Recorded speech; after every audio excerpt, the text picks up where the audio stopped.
Ontem eu publiquei um vídeo aqui falando sobre a guerra cultural dos conservadores no Brasil e no mundo atualmente. Como a proposta deles é de ocupar os espaços da cultura, da educação, porque na cabeça deles, se eles fizerem isso, depois eles mudam toda a sociedade. E depois de publicar esse vídeo aqui, recebi alguns comentários falando de um vídeo do Maurício Ricardo que eu não tinha visto ainda.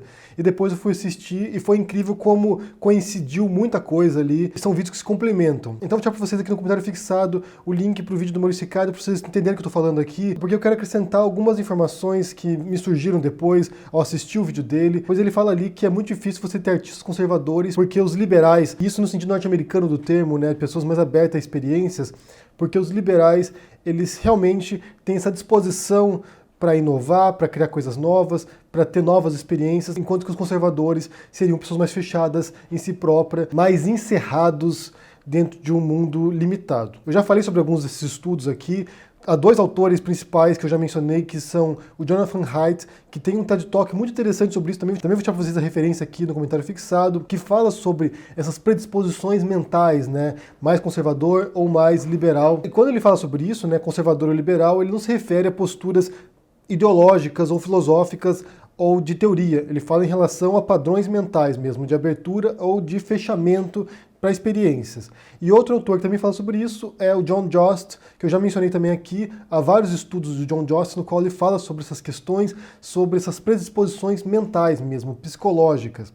E uma coisa interessante que o Jost fala é que isso pode oscilar ao longo da vida da pessoa. Há momentos no qual você pode ser mais liberal, mais aberto a experiências, e momentos nos quais você pode ser mais conservador em termos de experiências mesmo e se fechar mais. Isso tem a ver muito com a sociedade no qual você vive, com a religião que você pratica, com a sua idade talvez. Porque, por exemplo, a coisa que a gente observa, quando você é mais jovem, você não tem muita coisa a perder na vida não. Então a tendência é que você seja mais liberal mesmo, mais aberto a experiências, porque você não tem nada consolidado em sua vida. Você está criando a sua vida ainda. E depois, quando você é mais velho, quando você já tem uma casa, já tem um trabalho, já tem uma família, você tende a ser mais conservador em certos aspectos, porque você tem o que perder. Você não pode ficar o tempo todo se reinventando, rompendo com o que você já tem, porque você tem algo a perder, você já consolidou uma vida. E isso pode ser observado também na arte. O vídeo do Maurício Ricardo fala muito sobre isso, né, sobre artistas conservadores, se existem ou não, e é evidente que há artistas conservadores. Inclusive eu suporia que, na verdade, boa parte dos artistas são conservadores em certo sentido. Porque o que acontece na tradição artística? Você tem alguém lá que é extremamente inovador,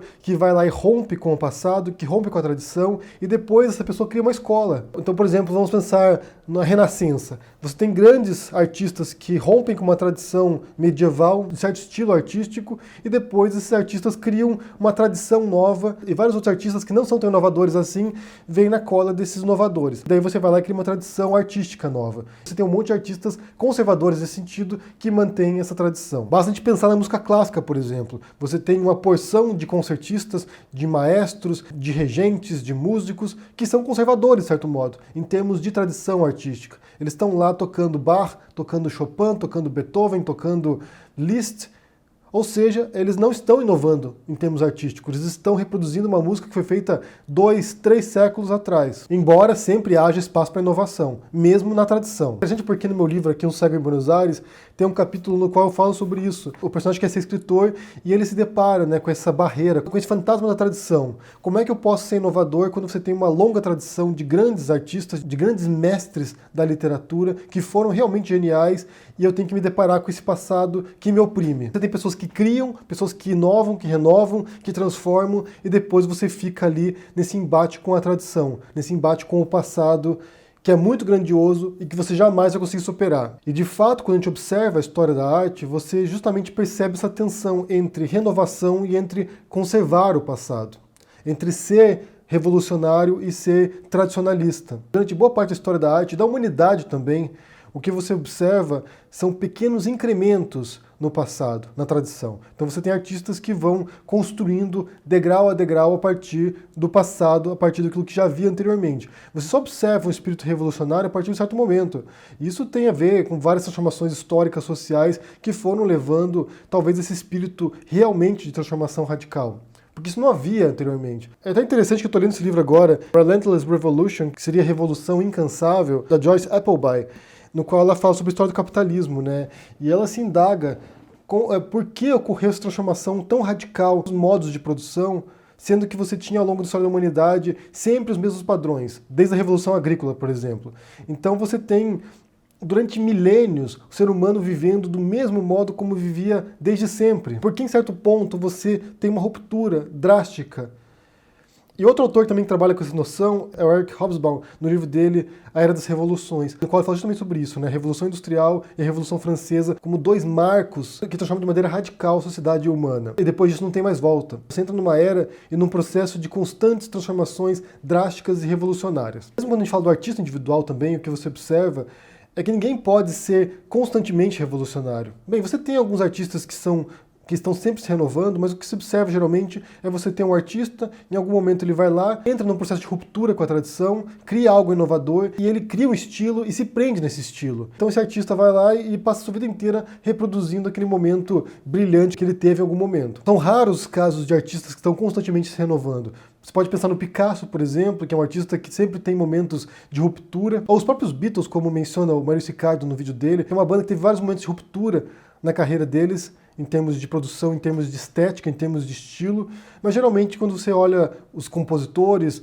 ou mesmo os escritores, ou os artistas, ou os cineastas, eles têm um ponto que é crítico e depois eles criam um estilo e eles se prendem nesse estilo. Justamente porque assim como nós indivíduos não temos nada a perder quando somos jovens, depois que você consolida alguma coisa, né, um estilo literário, um estilo musical, você tem algo a perder depois. Você já consolida um público, já consolida uma mensagem, uma linguagem, e depois é difícil romper com isso. E outro aspecto também que está em constante tensão entre preservar e romper, entre conservar e ser revolucionário, são os movimentos artísticos. Então você observa, por exemplo, alguns movimentos artísticos como a própria Renascença, ou o neoclassicismo, ou o romantismo, que eles até podem ser revolucionários em alguns aspectos, mas em sua essência eles são movimentos conservadores.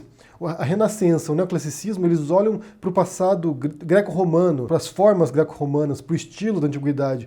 E já o romantismo olha para as formas tradicionais da sociedade, seja na Alemanha, seja na França, seja no Reino Unido. Eles olham para o passado mitológico do país, olham para a cultura popular daquele país. Então são formas e movimentos que são em forma e essência bastante conservadores, embora os artistas individuais possam ser bastante inovadores. Mas é preciso ter essa noção de que essa tensão, de fato, entre tradição, entre passado, entre aquilo que foi feito e que é brilhante, extraordinário, e o futuro, a revolução, está sempre presente na produção artística.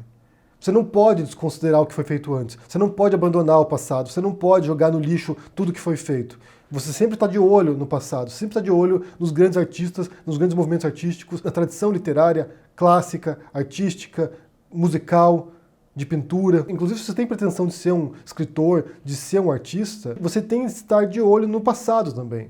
Você tem que entender o que foi feito. E outro aspecto que você pode observar também do conservadorismo na obra de arte tem a ver com uma das formas narrativas mais clássicas e mais recorrentes no cinema hoje, que é a jornada do herói. É uma estrutura que começa no mundo comum, há uma série de rupturas, uma série de transformações na história, e no final ele retorna para o começo. O personagem volta transformado, volta aprimorado, volta mais instruído, mas há um retorno para o mundo comum. Você pode ver isso em quase todos os filmes infantis que foram feitos já. Por exemplo, Procurando Nemo, Vida de Inseto, Toy Story, qualquer filme infantil que você pegar tem essa estrutura básica da jornada do herói. Começa no mundo comum, há uma ruptura e depois ele retorna para o mundo comum, que é justamente a restauração do mundo como ele é. E essa é uma mensagem profundamente conservadora e é uma mensagem mitológica também. Essa está na essência de muitas narrativas mitológicas mesmo. Mundo normal, ruptura e volta ao mundo normal. É uma forma tão batida que você pode ir para qualquer filme de Hollywood quase e observar essa estrutura. Isso não quer dizer que seja boa. Ela é prática, ela é útil, mas não quer dizer que seja boa. Você pode, enquanto artista, enquanto escritor, enquanto roteirista, tentar fugir dessa forma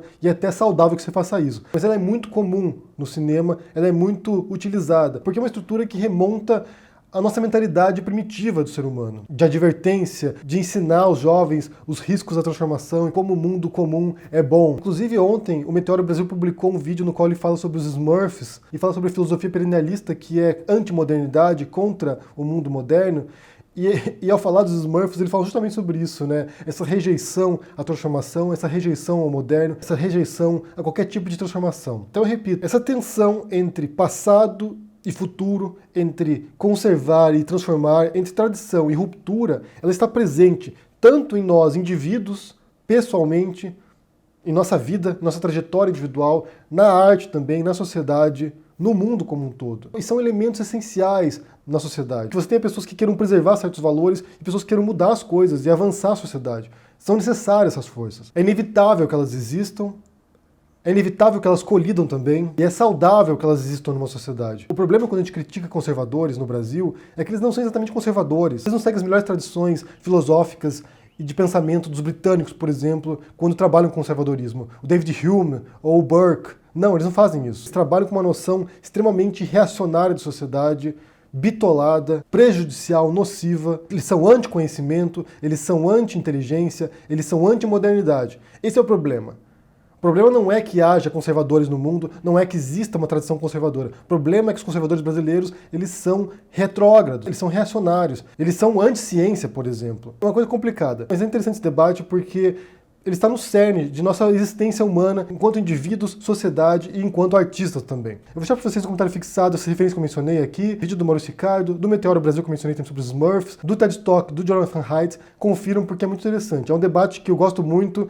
Como artista também, é algo que me assombra, o passado, a tradição. Você sempre está dialogando com isso e é inevitável. Eu quero saber o que vocês pensam sobre isso, sobre esse embate, sobre essa colisão entre tradição e renovação, entre conservadores e revolucionários, e o que você pensa sobre isso. Deixa aqui no comentário, deixa o joinha, assine o canal, ajude no apoio e a gente se vê por aí. Abraço e até mais. Tchau!